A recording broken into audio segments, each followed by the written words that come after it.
आज के इस वीडियो में आप जानेंगे कि इंसान की कौन कौन सी गलतियां हैं जो इंसान को बर्बाद कर देती है। अपनी बर्बादी के कारण पता चल जाए तो हम अपने जीवन को सुखमय बना सकते हैं। बहुत समय पहले की बात है, एक नगर में एक धनी सेठ रहा करता था।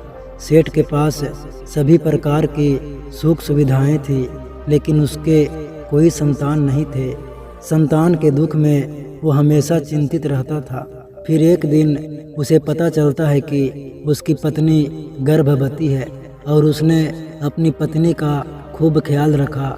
ऐसे में एक दिन उसके घर पर एक पुत्र का जन्म हुआ। सेठ पुत्र के जन्म पर बहुत प्रसन्न था। उसने पूरे नगर में मिठाई बंटवाई और उसके लालन पालन में कोई कमी नहीं छोड़ी। देखते ही देखते उसका पुत्र बड़ा हो गया। फिर सेठ ने उस पुत्र को गुरुकुल भेजने का निर्णय किया ताकि वो पढ़ लिख कर एक विद्वान बन सके। अभी उसके पुत्र की उम्र ज़्यादा नहीं हुई थी, लेकिन उसने छोटी सी उम्र में अपने बेटे को शिक्षा ग्रहण करने के लिए गुरुकुल भेज दिया था। गुरुकुल में वो बालक अच्छे से शिक्षा ग्रहण करता, अपने गुरु की सभी आज्ञा का पालन करता। ऐसे में वो बालक धीरे धीरे वहाँ का सबसे होनहार विद्यार्थी बन गया। गुरुकुल में उस बालक ने सारे वेद पुराण और शास्त्रों का अध्ययन किया और बहुत बड़ा विद्वान बन गया। लेकिन वो कहते हैं ना कि समय कब बदल जाए किसी को भी पता नहीं होता है। ऐसे ही एक दिन किसी प्राकृतिक आपदा की वजह से उसके माता पिता की मृत्यु हो गई, और जब उसके माता पिता की मृत्यु हुई तब तक उस बालक की शिक्षा पूर्ण नहीं हुई थी। और जब उस बालक ने इस खबर को सुना कि उसके माता पिता अब इस दुनिया में नहीं रहे और उनका सब कुछ बर्बाद हो चुका है, तो उस बालक का इस संसारिक मोह माया से मन उठ गया। उसके बाद उस बालक ने निश्चय किया कि मैं गुरुकुल से शिक्षा पूर्ण करने के बाद अपना संपूर्ण जीवन लोगों की भलाई में व्यतीत करूंगा। फिर जब उस बालक की शिक्षा पूर्ण हो गई तो उसके बाद वो बालक सन्यासी बन गया और वो सांसारिक वस्तुओं से दूर हिमालय के जंगल में चला गया। जंगल में जाकर उसने वहाँ लंबे समय तक तपस्या की। तपस्या पूर्ण करने के बाद उस सन्यासी ने लोगों को शिक्षा देना शुरू कर दिया। समय के साथ साथ उस सन्यासी की चर्चा चारों तरफ होने लगी और दूर दूर से लोग उसके पास शिक्षा ग्रहण करने आने लगे, और बहुत से लोग उनके पास अपनी समस्याओं का समाधान खोजने के लिए भी आने लगी। सन्यासी सभी लोगों की समस्याएं बड़ी आसानी से सुलझा देता था, जिस वजह से वह पूरे राज्य में मशहूर हो गया था। लेकिन जिस नगर में वो रहता था उस नगर का राजा एक क्रूर व्यक्ति था। जब राजा को उस सन्यासी के बारे में पता चला तो उसने उस सन्यासी से मिलने का निश्चय किया। अगली सुबह को राजा अपने महल से निकलकर उस सन्यासी से मिलने के लिए निकल गया, और फिर वो राजा कुटिया पर पहुंच गया। वहां पहुंचकर जब राजा ने उस सन्यासी को देखा तो वो देखता ही रह गया। उसके चेहरे पर एक अलग ही भेष था। जब वह सन्यासी के पास पहुंचा तो उसे बड़ी अपार शांति का अनुभव हुआ। उस राजा ने उस सन्यासी को प्रणाम किया और बैठ गया और उससे बातचीत करने लगा। वो राजा पहले ही मुलाकात में उस सन्यासी के व्यक्तित्व से इतना प्रभावित हुआ कि उसने उसी समय से अच्छाई की राह पर चलने की ठान ली, और मन ही मन सोचने लगा कि इतनी छोटी सी मुलाकात में यह सन्यासी मुझे इतना बदल सकता है, तो अगर ये हमेशा मेरे साथ ही रहने लगे तो मेरी ज़िंदगी ही बदल जाएगी। और यही सोचकर राजा सन्यासी से अपने महल चलने के लिए आग्रह करने लगा। राजा का आग्रह सुनकर सन्यासी मना नहीं कर पाया और वो राजमहल चलने को तैयार हो गया। फिर राजा सन्यासी को लेकर राजमहल की ओर चल दिया। राजमहल पहुंचने पर राजा ने सन्यासी का खूब आदर सत्कार किया और उसके बाद राजा ने सन्यासी को एक सही कमरे में भोजन करवाया। भोजन के बाद सन्यासी ने राजा को धन्यवाद दिया और राजा से जाने की आज्ञा मांगी। यह सुनकर राजा ने कहा कि आप हमारे बाग में जब तक चाहे तब तक रह सकते हैं। आपको यहाँ पर किसी भी प्रकार की कोई असुविधा नहीं होगी और आप यहाँ रहेंगे तो हमारी प्रजा को भी अच्छा लगेगा और हमें भी अच्छा लगेगा। यह सुनकर सन्यासी ने राजा का प्रस्ताव स्वीकार कर लिया। उसके बाद राजा ने सेवकों से कहा कि सन्यासी महाराज के लिए बगीचे में रहने का, खाने का और वस्त्र आदि का प्रबंध किया जाए। राजा की आज्ञा के अनुसार सेवकों ने एक सुंदर सी कुटिया का निर्माण कर दिया। उसके बाद वो सन्यासी उसी कुटिया में रहने लगी। सन्यासी को उस कुटिया में रहते रहते कई साल बीत गए और इस दौरान राजा ने उनकी खूब सेवा की। परंतु कई सालों बाद एक दिन राजा और रानी को आवश्यक कार्य के लिए दूसरे राज्य जाना पड़ा, लेकिन उन्होंने एक सेवादार को सन्यासी की सेवा के लिए नियुक्त कर दिया। परंतु वह सेवादार राजा के जाने के बाद बीमार पड़ गए और अपने घर चला गया और कभी लौटकर वापस नहीं आया। तो सन्यासी ने क्रोध में आकर उस राजा को खूब सुनाया और राजा से कहा कि हे राजन, जो जिम्मेदारी तुम पूरी नहीं कर सकते तो उठाते ही क्यों हो। तब राजा ने सन्यासी से क्षमा मांगते हुए कहा कि हे भगवान, यदि मुझसे कोई भूल हो गई हो तो मैं उसके लिए आपसे क्षमा मांगता हूँ। मुझे क्षमा कर दीजिए और आप अपना क्रोध शांत कीजिए और मुझे बताइए कि आखिर हुआ क्या है। यह सुनकर उस सन्यासी ने कहा कि तुम्हारे जाने के बाद मुझे यहाँ पर किसी ने भोजन नहीं दिया और मैं बहुत दिनों तक भूखा ही रहा। मुझे यहाँ पर आकर किसी ने पूछा तक नहीं कि मैं किस हाल में हूँ। यह सुनकर राजा ने सन्यासी से क्षमा मांगी और कहा कि हे भगवान, आज के बाद ऐसी कोई भी गलती नहीं होगी। फिर कुछ देर बाद मामला शांत हो गया। जब राजा और सन्यासी के बीच वार्तालाप हो रही थी तो रानी भी यह सब वार्तालाप चुपके से सुन रही थी और सब कुछ देख रही थी। उसके बाद राजा ने उस सन्यासी को कोई भी शिकायत का मौका नहीं दिया और उसकी खूब सेवा की। परंतु कुछ दिनों बाद राजा को फिर किसी आवश्यक कार्य से अपने राज्य से बाहर जाना पड़ा, लेकिन इस बार राजा ने राज्य से बाहर जाने से पहले अपनी रानी को कहा कि जब तक मैं नहीं आऊं तब तक आप खुद सन्यासी को देखभाल करोगी। यह सुनकर रानी ने कहा कि जी महाराज, आप निश्चित होकर जाइए, मैं सन्यासी महाराज की अच्छे से देखभाल करूंगी। उसके बाद रानी हर रोज़ भोजन बनाकर सन्यासी महाराज को भेज देती थी। लेकिन एक दिन रानी नहाने के लिए चली गई और सन्यासी को भोजन देना भूल गई। सन्यासी ने काफ़ी देर तक भोजन का इंतज़ार किया, लेकिन जब भोजन नहीं आया तब सन्यासी सोच में पड़ गया कि आज खाना क्यों नहीं आया। उसके बाद सन्यासी ने सोचा कि आज खुद मैं महल में जाकर देखूंगा कि आखिर अब तक खाना क्यों नहीं आया, और फिर वह महल पहुंच गया।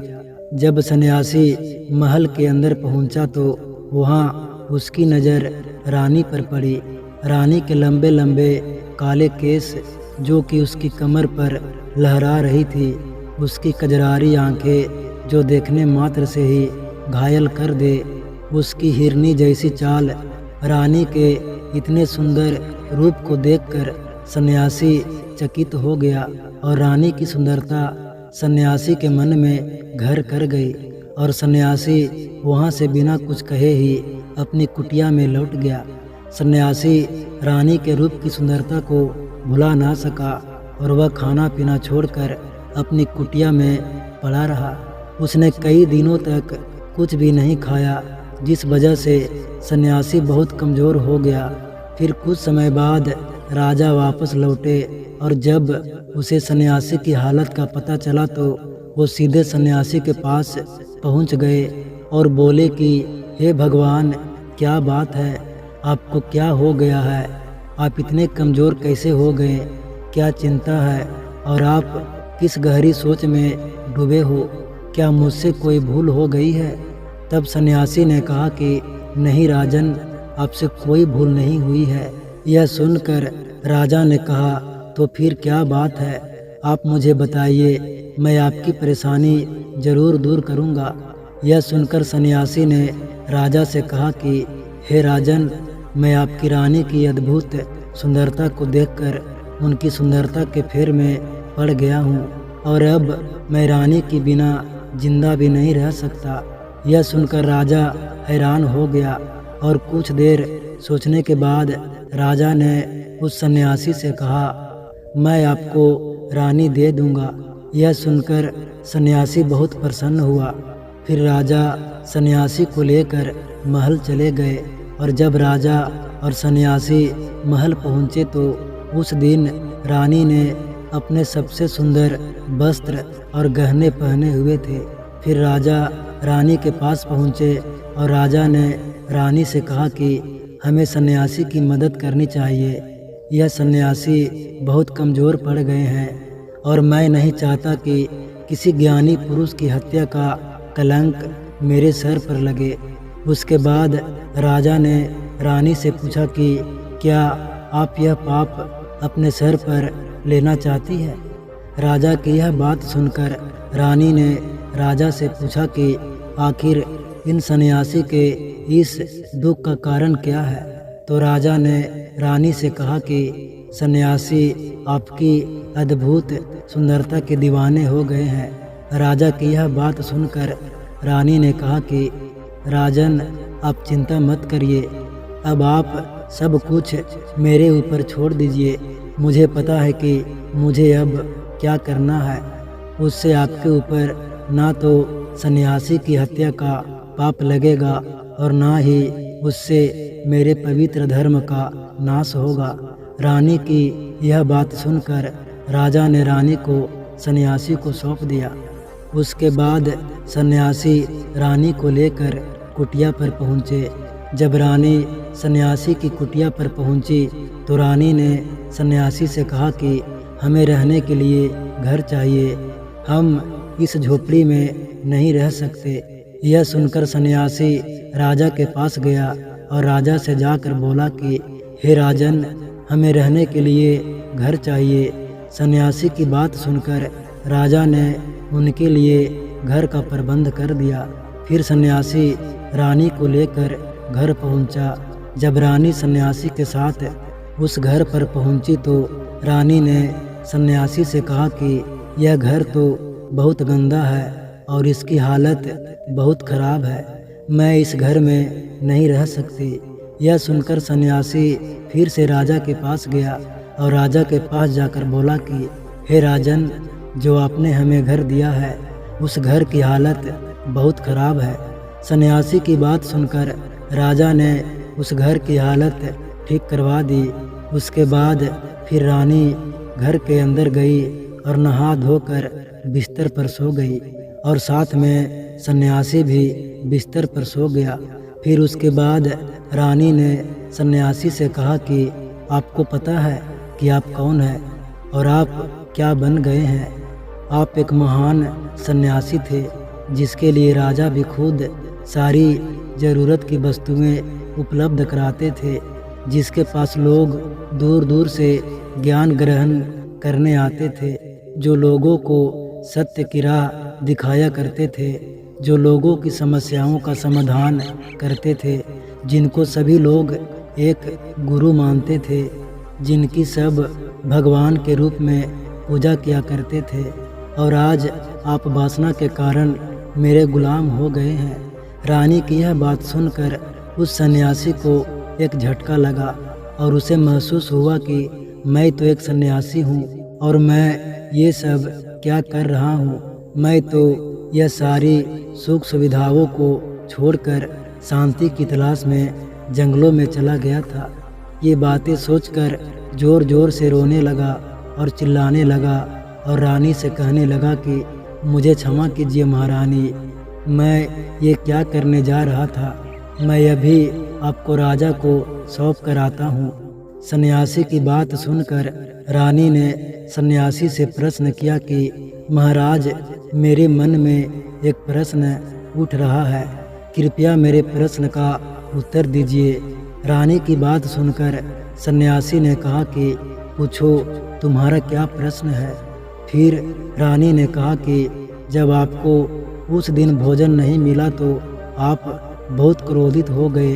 तब मैंने आपके ये रूप पहली बार देखा था और तभी से मैं आपके व्यवहार में परिवर्तन महसूस कर रही हूँ। ऐसा क्यों हुआ? आखिर आपको इतना क्रोध क्यों आया? रानी की बात सुनकर सन्यासी ने रानी को समझाया कि जब मैं जंगल में था तो मुझे समय पर भोजन भी नहीं मिलता था, लेकिन जब मैं महल में आया तो महल में आने के बाद मुझे सारी सुख सुविधाएं मिली और फिर मैं इन सभी सुख सुविधाओं में फंस गया और मुझे इसके प्रति लगाव उत्पन्न हो गया और फिर मुझे इसको पाने का लालच उत्पन्न हो गया और जब मुझे यह नहीं मिला तो मेरे अंदर क्रोध उत्पन्न हुआ। फिर सन्यासी ने कहा कि सच तो यह है कि अगर इच्छा पूरी नहीं हो तो क्रोध उत्पन्न होता है और अगर इच्छा पूरी हो जाए तो लालच बढ़ जाता है। फिर सन्यासी ने रानी से कहा, यह इच्छा की पूर्ति ही मुझे वासना के द्वार तक लेकर आई है और मैं आपके प्रति आकर्षित हो गया। इसके बाद वो सन्यासी रानी को लेकर राजा के पास गया और बोला कि राजन, मुझे क्षमा कर दीजिए, मुझे अपनी गलती का एहसास हो गया है। ये लो आपकी रानी, मुझे ये सब नहीं चाहिए। मैं अपनी इच्छा के प्रति विलीन होकर यह गलत कार्य करने जा रहा था और अपने जीवन को बर्बाद कर रहा था, लेकिन अब मुझे सब कुछ समझ आ गया है। उसके बाद उस सन्यासी ने कहा कि हे राजन, मनुष्य की बर्बादी का कारण उसकी 4 आदतें बनाती है और दुनिया की हर एक व्यक्ति के अंदर यह 4 अवगुण होते हैं, लेकिन जो व्यक्ति इन पर नियंत्रण कर लेता है वो दुख और परेशानियों से बच जाता है। वहीं जो व्यक्ति इन चारों दोषों पर नियंत्रण नहीं कर पाता है तो वो बर्बाद होने के कगार पर पहुंच जाता है।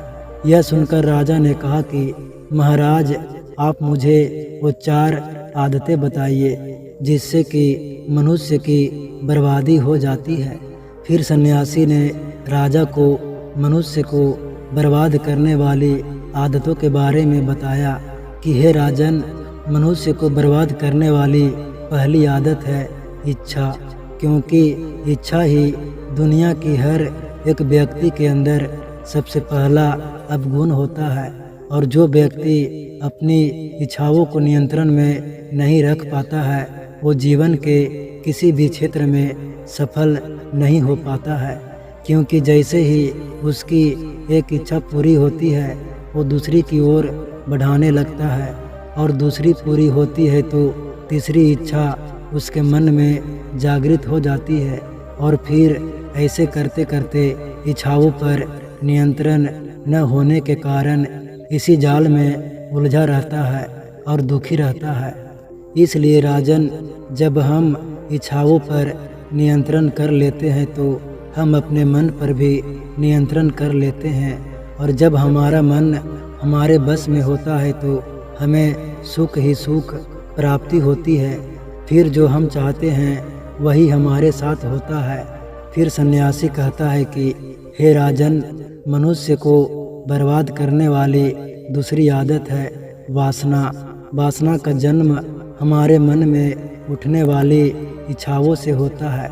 जिस प्रकार इच्छा का कोई अंत नहीं होता और मनुष्य वासना के जाल में फंसता ही चला जाता है।